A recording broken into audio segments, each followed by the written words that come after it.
in making of different materials. So we may have to go for different kind of quality control system. Okay.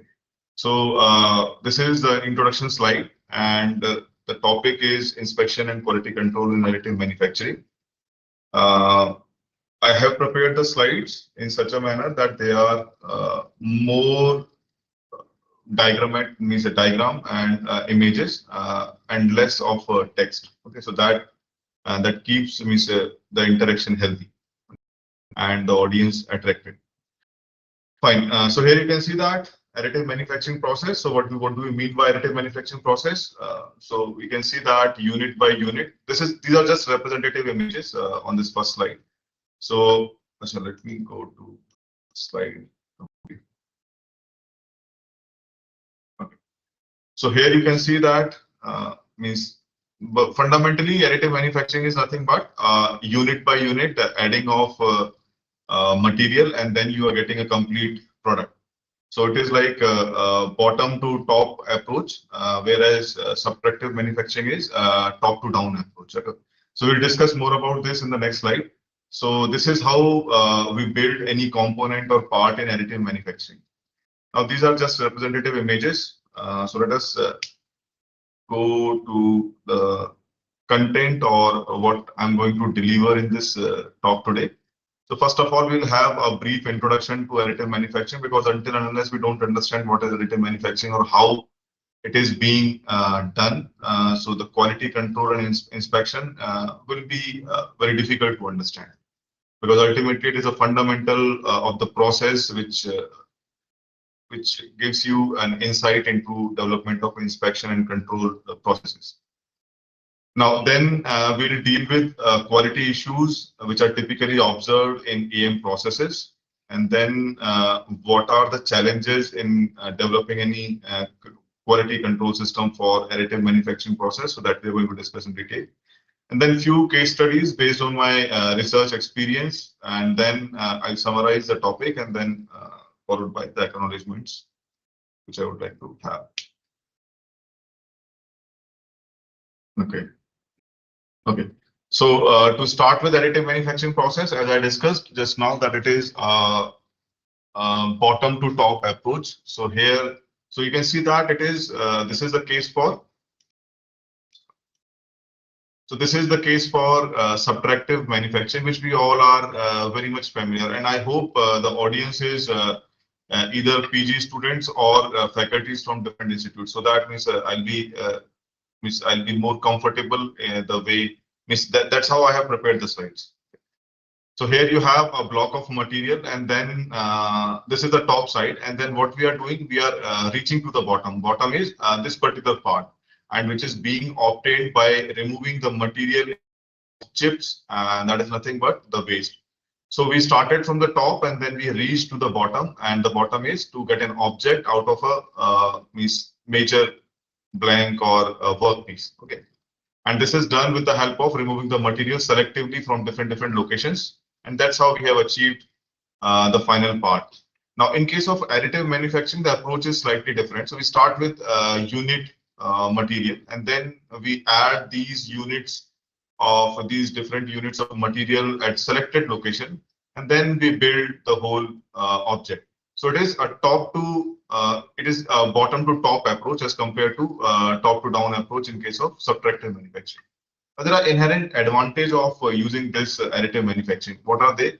So if you talk about, let's say, design, so these are the advantages and capabilities shown over here. Now, let us talk about economics behind using additive manufacturing processes. So if you see that if you have any design complexity, and then if you increase the design complexity, then in case of traditional manufacturing, it becomes the cost of component. If the design complexity, let's say, increases, then the cost of components becomes significantly high. But that is not the case in case of additive manufacturing. The reason is quite simple, that it is bottom to top approach, and then so it is very easy to arrange the units at selective locations rather than removing the units from a bulk material if the design complexity increases. Now, if we talk about, let's say, volume of production. So that is a slightly disadvantageous as compared to traditional manufacturing. So if you have, let's say, a huge volume of production, then in that case, the cost of additive manufacturing is relatively high as compared to traditional manufacturing. And this is also because of the same fundamental that it is here you cannot have a hard automation kind of thing which you can develop for subtractive type of manufacturing processes or other type of manufacturing processes. So developing a hard automation is very difficult in this particular case. So an object is to be manufactured one by one. So here the cost of unit production is high as you increase the number of units or the volume of production. Now, what are the specific advantages of AM? So here you can see that what are the AM capabilities. So we can have mixed materials, and that can be what is the applied benefit of having mixed materials, that the functionality can be changed at different locations in a product. Now, these capabilities, whatever you are having in the left side of this half slide, you can see that complex geometry, agile manufacturing, material process, and energy efficiency. So these capabilities of AM hinder the very much process of inspection and quality control. So if I talk about, let's say, complex geometry, so absolutely fine that we are having a complex geometry, but that complex part becomes the quality inspection or quality control of that complex part becomes very difficult as far as inspection and quality control is concerned. So the advantages of AM like complex geometry, mixed materials, so they itself become the hindrance when it comes to inspection and quality control. And we'll understand this when we go to the case studies. Okay. So moving to next slide.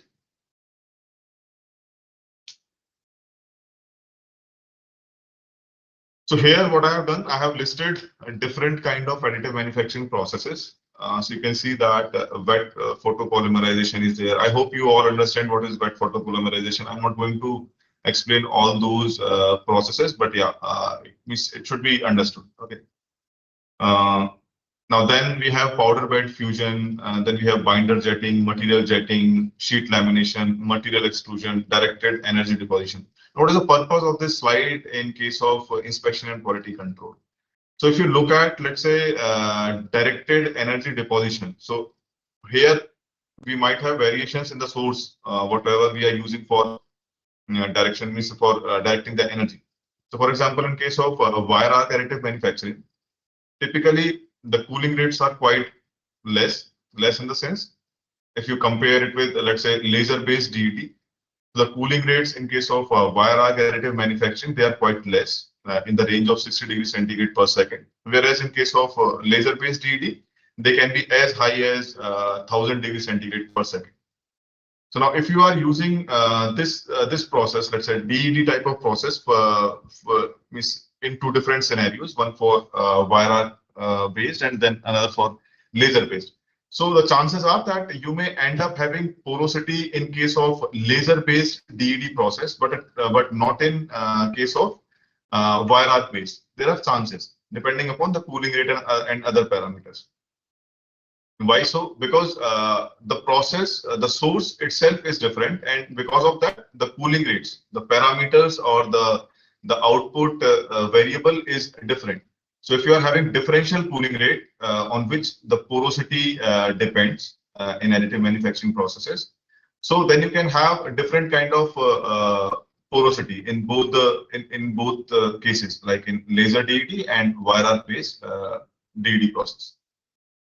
Similarly, if you have, let's say, sheet lamination, then you might not have certain type of defects, whereas certain types of defects are very much prominent for sheet lamination kind of process. And for that matter, you may have certain type of defects which are prominent in material extrusion and which are not prominent in binder jetting. So you should understand that what kind of process you are going to use for manufacturing a component, and what are the typical quality issues being faced in that particular process itself.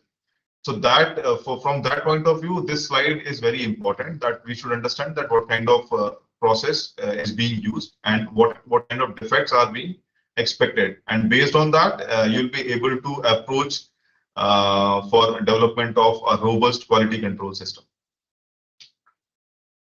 Now, as I was telling you that depending upon the process, so different processes are used for different type of applications. So here you can see that for prototype manufacturing, we typically use sheet lamination is typically used for prototype manufacturing. Okay, and then you have binder jetting. So binder jetting is used for prototype manufacturing, and then for casting patterns and core and manufacturing of cores. Now, it is easy to apprehend that for binder jet, if the binder jetting application is being used for, let's say, casting, for producing casting patterns and cores, then the porosity inside that casting pattern is none of our business. Okay, so we can go away with the porosity, but the surface roughness in that case becomes very important. So depending upon the process and the application, once again, the type of defects which are to be addressed or which are to be focused, it also becomes important. For example, similarly for material jetting, so this material jetting process is also being used for, let's say, prototype manufacturing and then casting pattern and core manufacturing. So here also surface type of defects will become very important, because ultimately the surface roughness of the product which is coming out of, let's say, binder jetting or casting pattern coming out of binder jetting will govern the final quality of your casted product. Okay. So similarly for wet photopolymerization, once again, surface roughness is very important. And then we have material extrusion. So it can be used for prototypes, manufacturing, casting pattern manufacturing, and manufacturing of tools, jigs, and fixtures. So here, since jigs and fixtures would be requiring sufficient strength, so here the porosity and then delamination and all those defects become very important. Okay, so if you have those kind of defects in means for this type of application, then it becomes very important to focus on those defects and to find a way to control those kind of defects. Now, in case of powder bed fusion and directed energy deposition, so they cater to a wide variety of application, as you can see over here. So manufacturing and use loaded parts, manufacturing blanks, manufacturing tools and jigs. So a wide spectrum of application is catered by this powder bed fusion type of additive manufacturing process. So here, the type of defects which we need to look or which we need to focus upon is very wide. Okay, so for example, surface means delamination, porosity, microstructure inhomogeneity, because all these quality issues govern the end functionality. Okay, so that becomes very important. So as the application of any process of any additive manufacturing process widens, the quality issues also in that process widens. Okay, so that is a key takeaway from this particular slide. So if you see that directed energy deposition, so it is typically used for repair of parts, then manufacturing of end-use loaded parts. So here also they are directly being this process is directly being used for creating functional parts. So once again, the scope of quality issues in this powder bed fusion and directed energy deposition will increase significantly. Now, if we talk about, let's say, additive manufacturing of different materials, so we have polymers. So we have discussed various processes in the previous slide, like wet photopolymerization, sheet lamination, powder bed fusion. Now, different processes are being used for different materials. It is not like means every process can be used for every material available. So there are some limitations associated with the processes itself. So for example, in case of polymers, so wet photopolymerization and then material extrusions. So these are very common kind of additive manufacturing processes. Apart from that, we have sheet lamination, powder bed fusion, if we have the polymers in the form of powder, and then binder jetting also.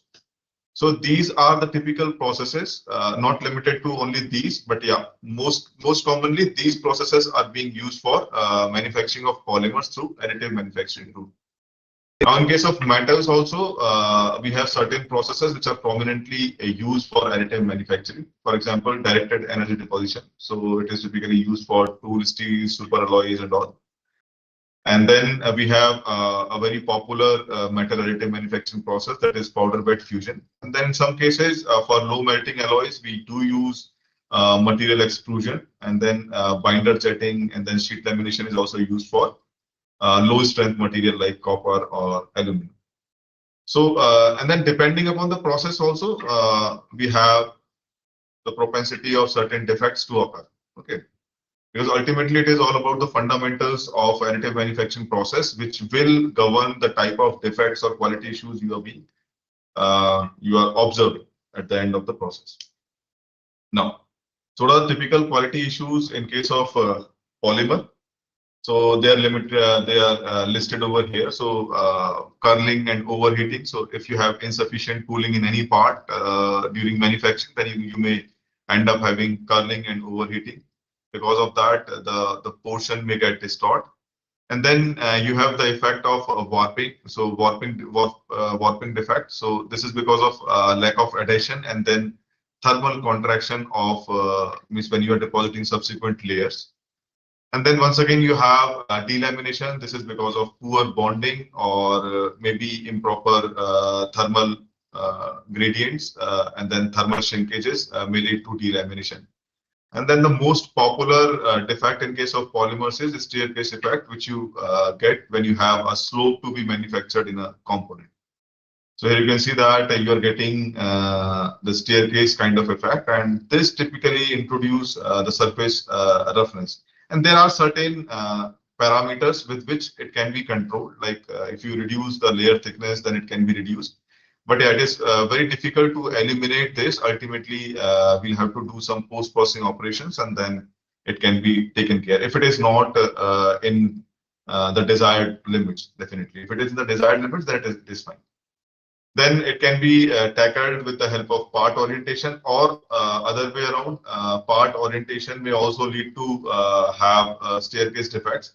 So whenever you are selecting means any process for manufacturing of any additive manufacturing process for polymer manufacturing, then these points should be very well addressed before you start the manufacturing. So we'll see in a later slide that how pre-processing and then the processing stage and post-processing stage do play a role in quality issues in case of additive manufacturing processes. And then you have gaps and holes because of under extrusion and low infill percentage. Now, what are the quality issues in case of metal AM? So they are listed over here. So one very basic issue is of surface finish, and this is because of insufficient cooling or maybe because of a staircase effect that you have in case of that we observed just now in case of polymer additive manufacturing. And then the surface finish effect is the reasons of this occurring of a high surface roughness in different additive manufacturing processes for metals is quite different. For example, in case of, let's say, powder-based processes, so there is unmelted or unfused powder particles getting deposited towards the end that may lead to surface roughness. In case of, let's say, a wire arc-based additive manufacturing process, you might end up having spatter, or you might end up having that staircase effect, very significant. And then you may end up having surface finish issues in the component what you are manufacturing. Then the second major effect is, so all these effects are major effects, means that there are other defects also, which are means not covered in this particular slide. So the second defect is cracks, and they occur because of residual stresses. Because so this is the problem of residual stress is quite significant in case of metal additive manufacturing. And that is because of inadequate fusion, remelting, rapid cooling rates, and then differential cooling rates as you are moving away from the substrate. So because of all these causes, you may end up having cracks in the additively manufactured metal components. Then you have the porosity defects.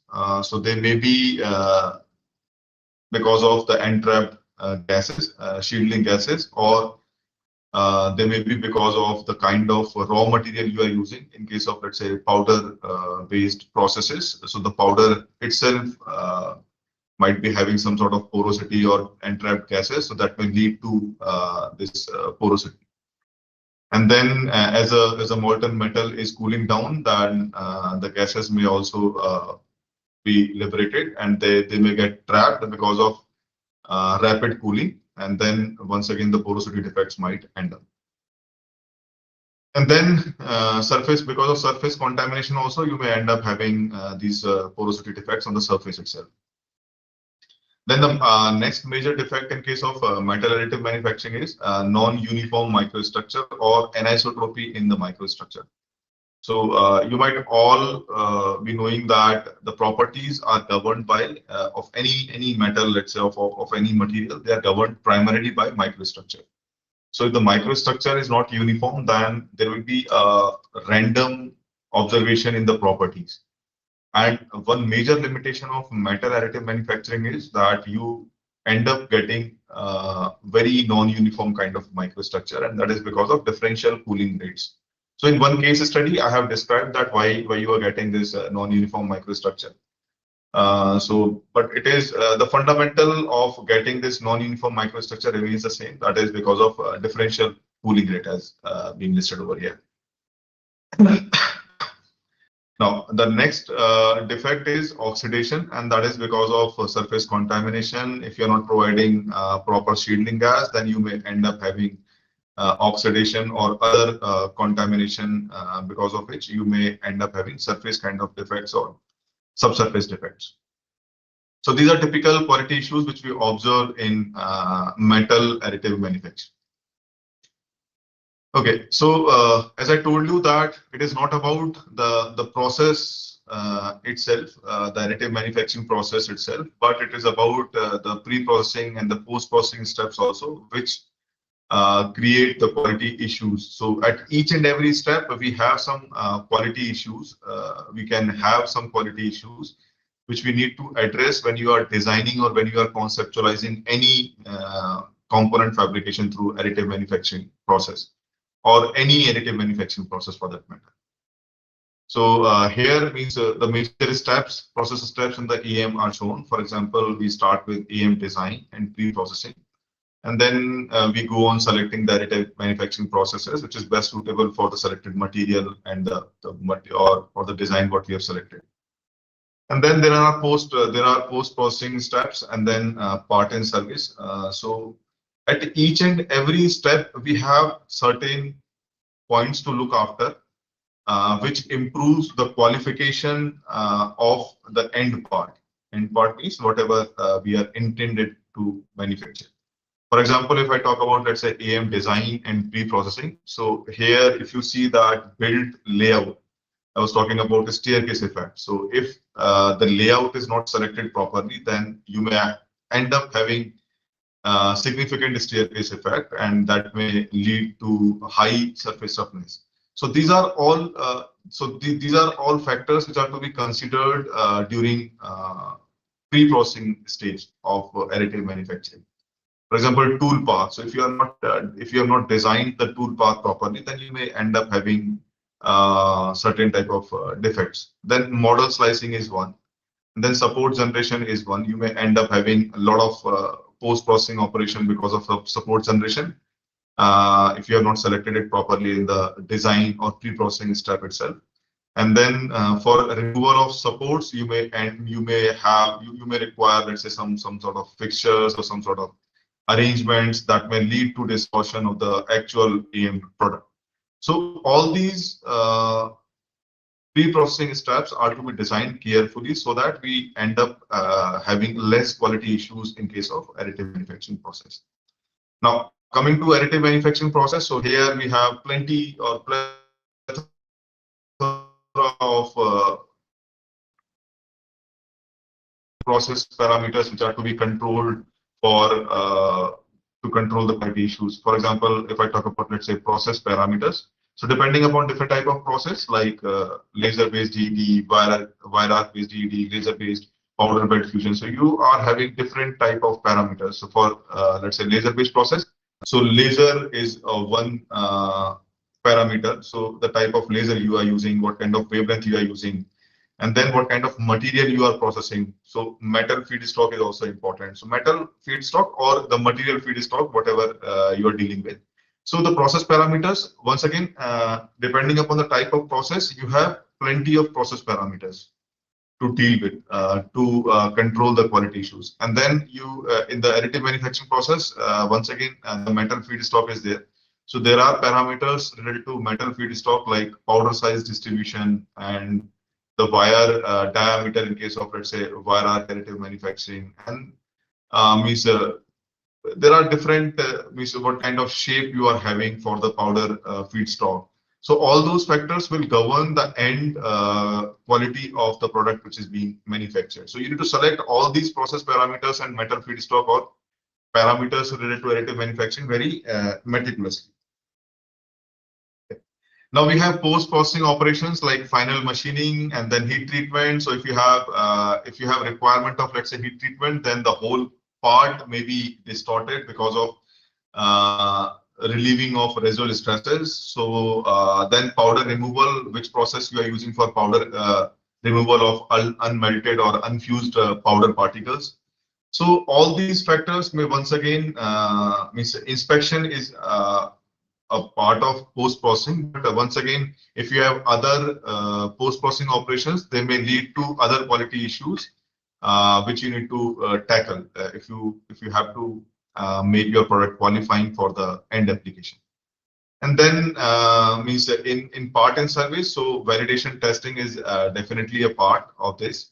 And then qualified metallurgy, you should have the adequate means microstructure which suits the requirement of a final product or final application. And then you should have the part production plan definitely means completely defined based on all these inputs, whatever we have discussed just now. And then only means at each and every step, you will see that for qualification, for end qualification of a product being manufactured through additive manufacturing process. So each and every step is very important. So you need to decide that which process you should use, what are the process parameters, what is the build layout, what is the support generation mechanism, or the way we are generating the supports, model slicing, tool path. So everything is important as far as quality and quality control is concerned in case of additive manufacturing. Now, coming to let's say quality control issues in case of AM. So as I discussed in the previous slide, that there are plenty of parameters to be to control. But there is so if we discuss let's say so this example is related to, let's say, laser-based DED or laser-based process. Now here what we are having, so we are having what process, so what are the parameters we are having. So if we talk about, let's say, process, so what process we are targeting, let's say we are targeting transformation hardening, then the parameters will change. If we are targeting, let's say, remelting, then the thickness of remelting layer and all those things are becomes very important.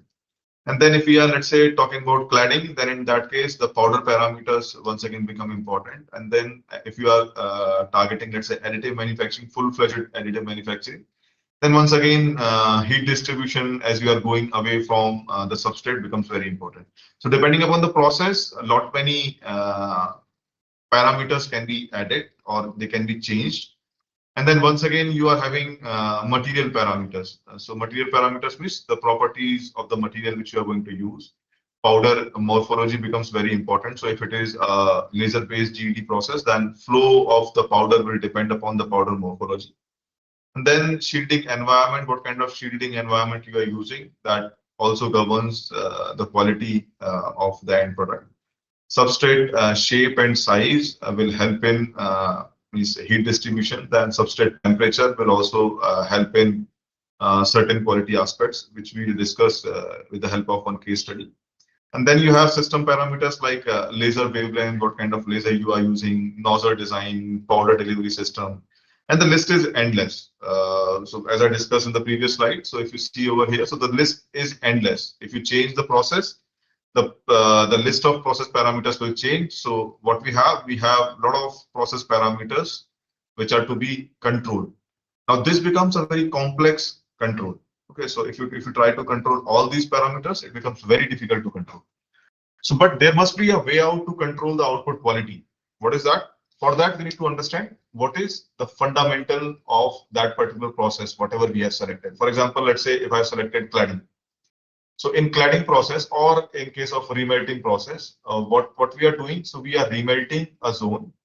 The processing zone is getting heated, and then once again it is being cooled.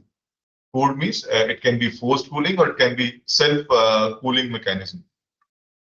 So once it is heating and cooling, then in that case, what is happening?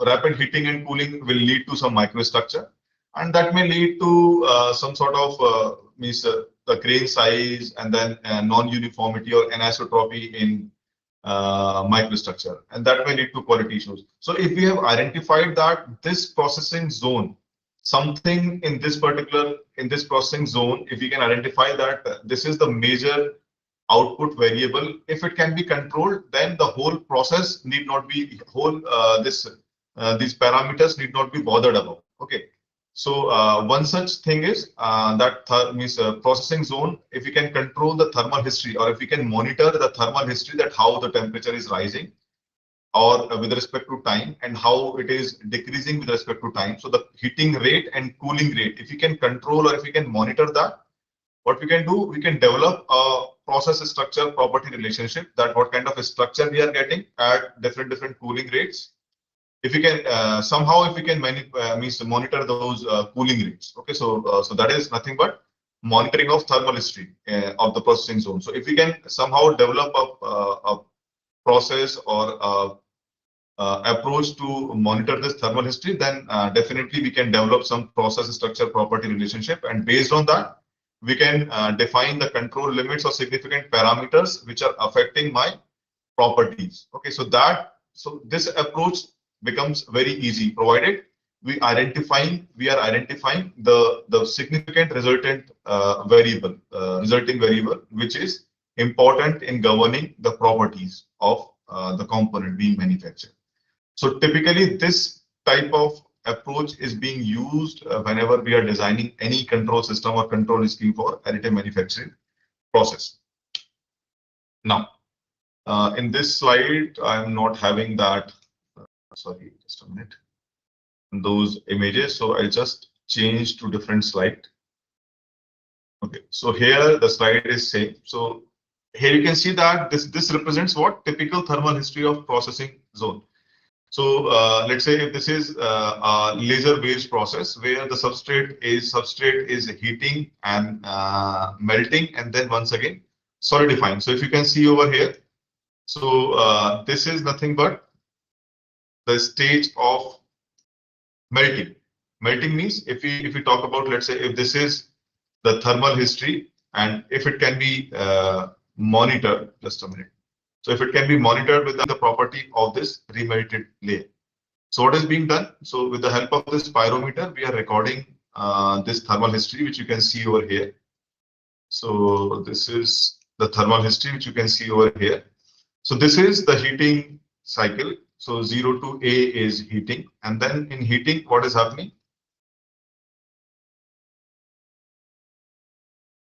You can see that during heating, the material is melting. So you can see the material is melting. The powder is or the top substrate or subsurface is melting. So you can see that liquefaction is going on.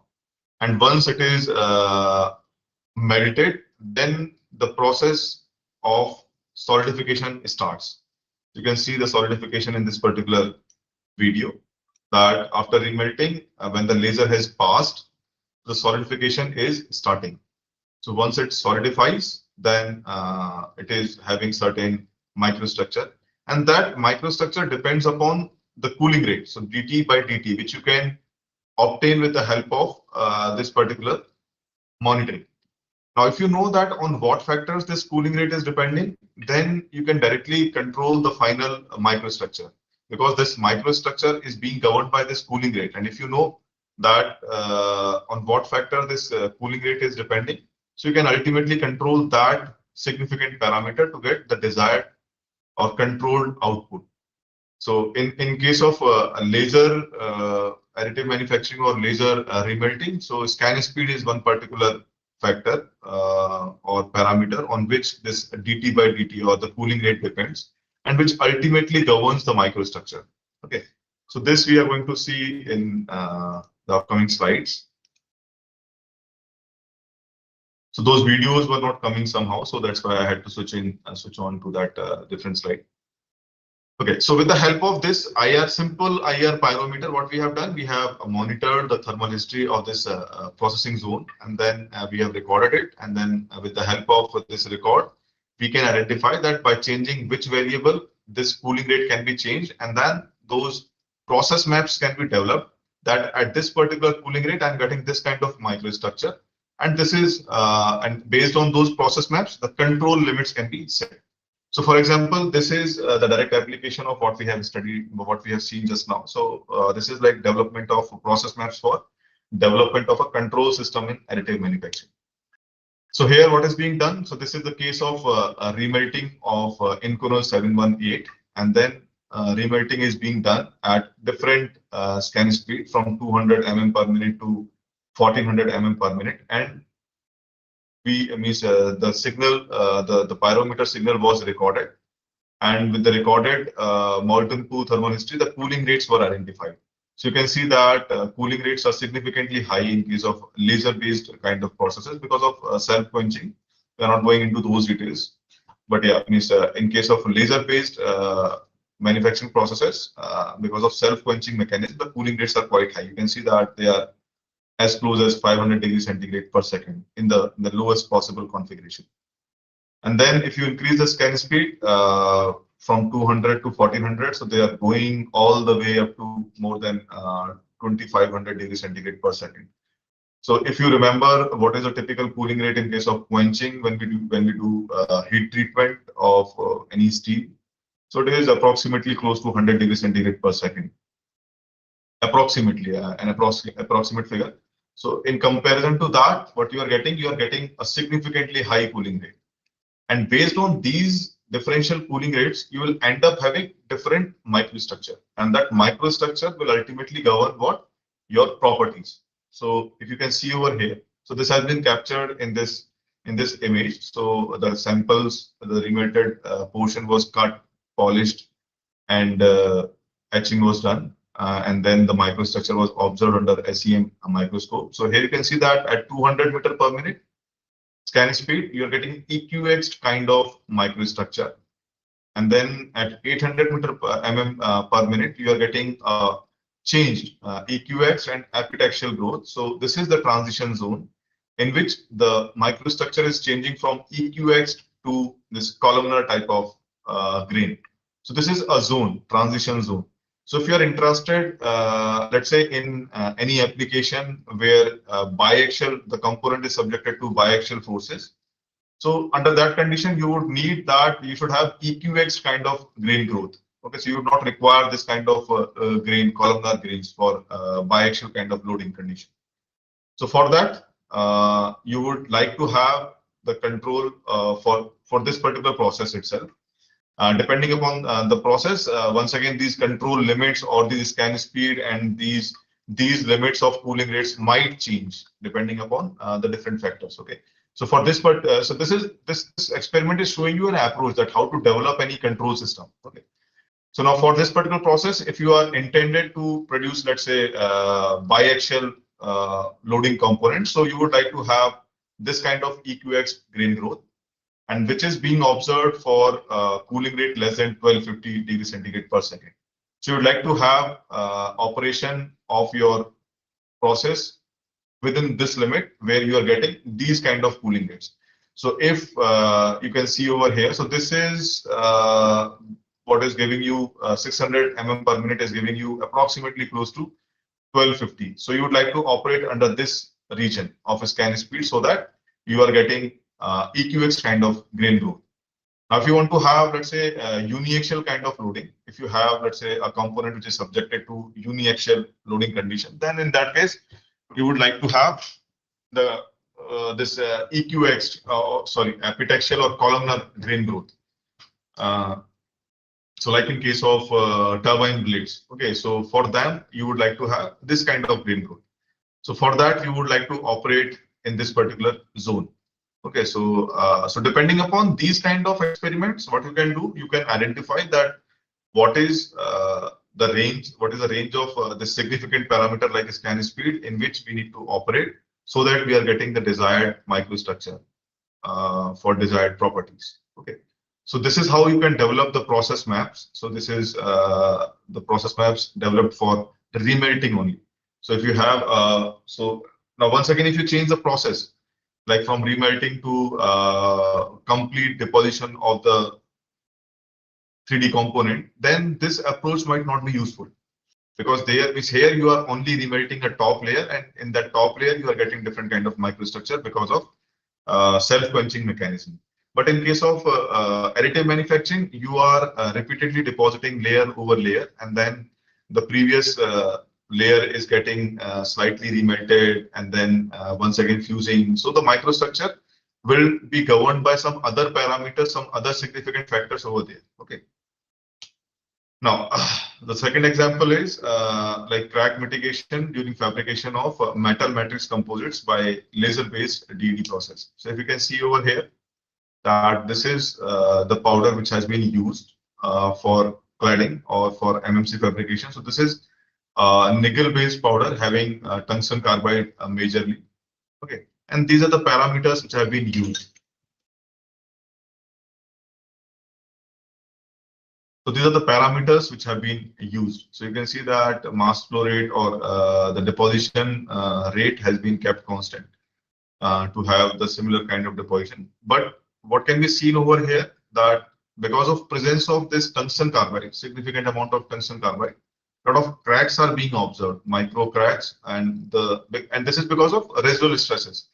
So there are residual stresses which are developing because of differential cooling rates. So in this powder, what you are having nickel, chromium, silicon, boron carbide, tungsten carbide. So all these constituents are having different thermal properties. So if you have different thermal properties, then because of different cooling rates, different thermal conductivities, you will be having different cooling rates in different regions. And because of that, you are ending up having these cracks. And if you take an average, if you want to develop a monitoring or control system for this particular type of problem, so here also similar to the previous case, that pyrometer has been used to identify that which particular range is giving you crack-free or crack mitigated this MMC fabrication. Okay, so this is the case when 700 per minute scan speed is being used, and then all the way down to 300 per minute. You are getting the cooling rates of 3,800 degrees centigrade per second, and which is not sufficiently low to get rid of these cracks. So what we did preheat the substrate at different temperatures like 300 degrees centigrade and 500 degrees centigrade, and that further reduced the cooling rates. And by further reducing the cooling rates, what we ended up having a zone. We were able to identify a zone where the surfaces or the cladding was almost crack-free. So you can see this highlighted portion in maroon color. So this was the range which we obtained. So 4 cases out of the tested cases, out of the all tested cases, tested 9 cases. So these 4 cases gave us the crack-free means MMC fabrication. Now, this surface, this type of arrangement or this type of parameter also gave us the crack-free MMC fabrication. But the major problem here is that because of too slow cooling rate, the dissociation of tungsten carbide took place, and that made the whole coating very brittle. So the intended application of the coating was getting lost. So the coating was getting removed during application. So because of that, it was decided to select the best coating out of these 4 parameters depending upon the requirement. Okay.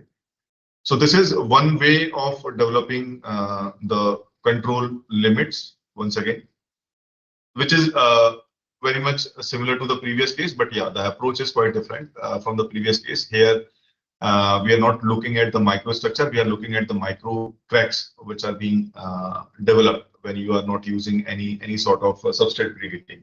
So here also we could control the quality with the help of substrate preheating. So this is just a technique to mitigate or to improve the quality of the MMC fabrication.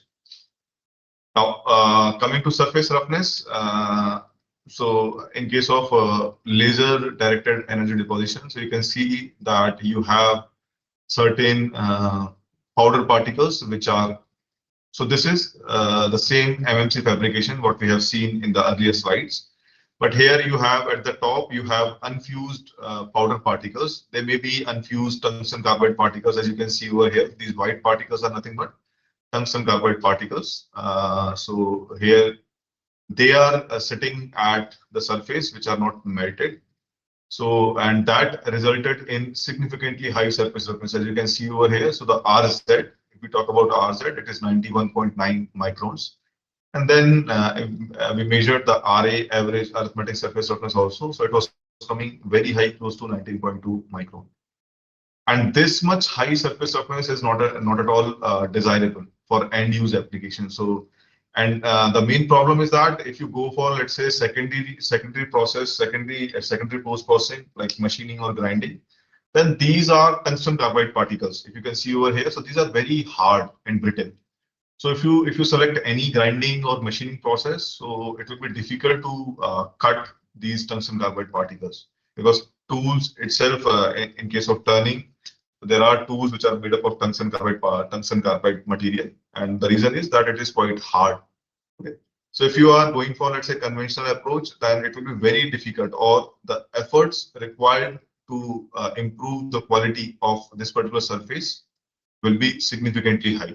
So what approach can be used over here? So once again, if you are remelting this surface, if you are remelting this, let's say, top surface, then what can be done?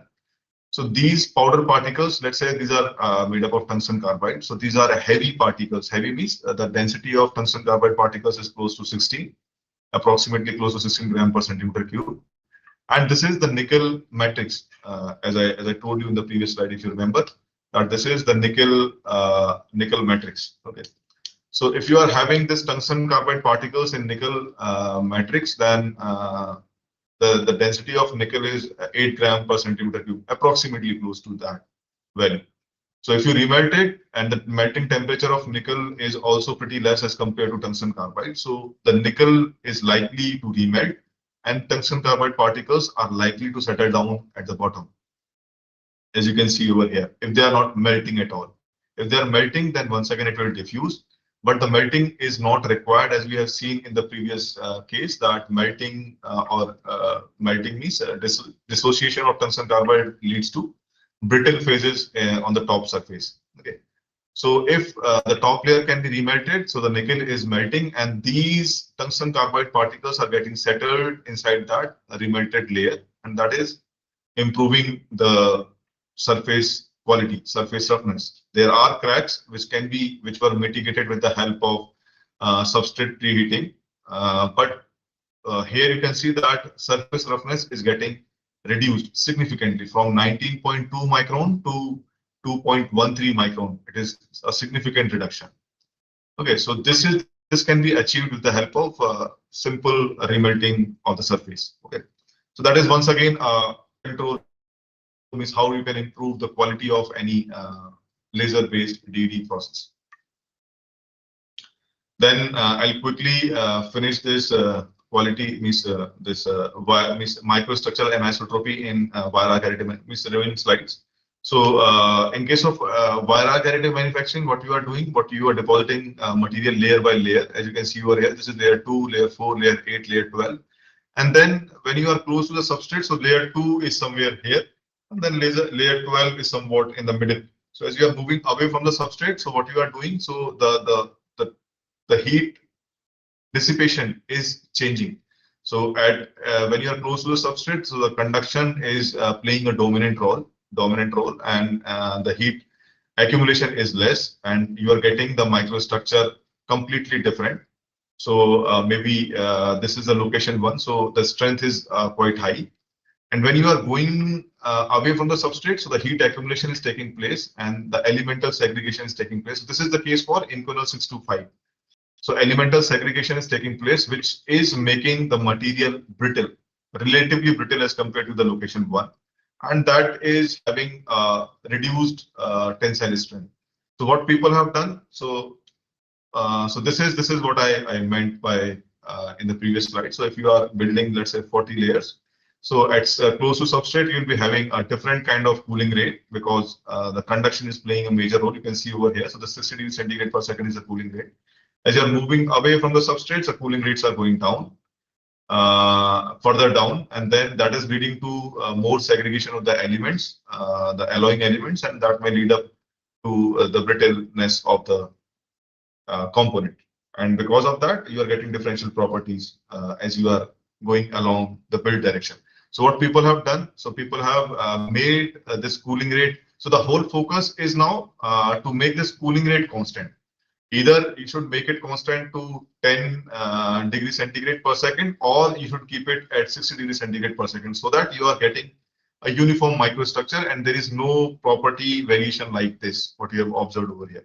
And for that, you can make the cooling arrangements or heating arrangements depending upon the requirement. If you are intended to, let's say, make it 60 degrees centigrade per second, then you will be having a cooling arrangement as you are building in Z direction.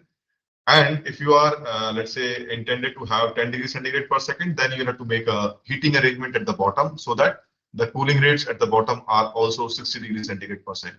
So people have, so if you go through the literature, then they have used different approaches depending upon the requirement. Now, let us, so this is the, towards the end, there are, apart from, so these all are the works in which I was involved directly. And then there are some other inspection techniques as far as additive manufacturing is concerned. So which are very similar to the NDT techniques which we study in UG curriculum. Okay, so you can see that X-ray inspection of mild steel, which has been fabricated with the help of, let's say, additive manufacturing, wire arc-based additive manufacturing. So you can see that these cracks are visible in this material. So if you, so this is giving you an impression that cracks are present inside the material, but exact location is not being given by this. So to complement these kind of observations, what you can do, you can go to ultrasonic kind of testing where different locations. So the occurrence of this peak, if you are, let's say, in zone A. So in zone A, so the peak, the location of this peak from this particular distance will give you the depth at which this defect is occurring. Okay, so here you can get an idea that, okay, so we are having the defects. And then from ultrasonic testing, what you can do, you can get an idea that where the defect is located, so that you can make some corrections. So, but typically these are post XC2 kind of inspection techniques. It is typically recommended to have in situ kind of techniques, which with the help of which you can correct the course of action then and there itself. So this is once again the dye penetration test in case of mild steel, and you can see that it is also able to give you the surface type of defects. You cannot go inside the material and you cannot have the detail of defects inside the material.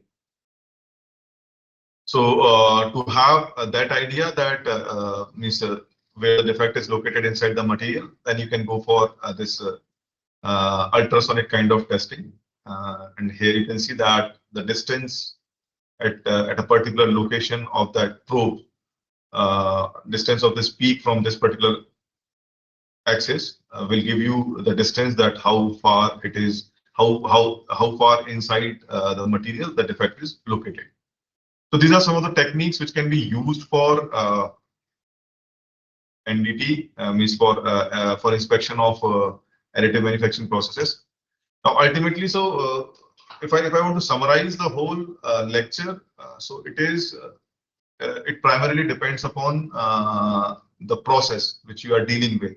So depending upon the process, you might have different kind of properties or properties, definitely the properties will vary, and the defects also will vary depending upon the process.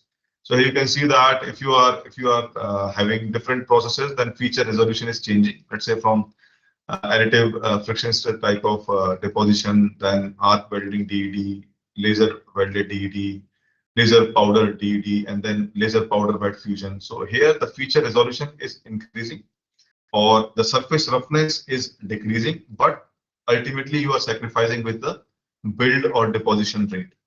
So as you are coming towards this side, then build and deposition rate is important. So if surface features or if surface roughness is not of importance and build and deposition rate is of importance to you, then you can go for these kind of processes. Provided other type of defects occurring in these modalities are in control limits. And if surface roughness is important and then you want to have less porosity defects and all those things, then you can look towards the process which are in the far right spectrum of this slide. So this is all from my side. I would like to thank Department of Mechanical and Industrial Engineering IIT Roorkee for providing all the support and infrastructure for carrying out the research. And then I would like to thank MNIT Jaipur for inviting me for this talk, and all the participants who are there in this talk, and then the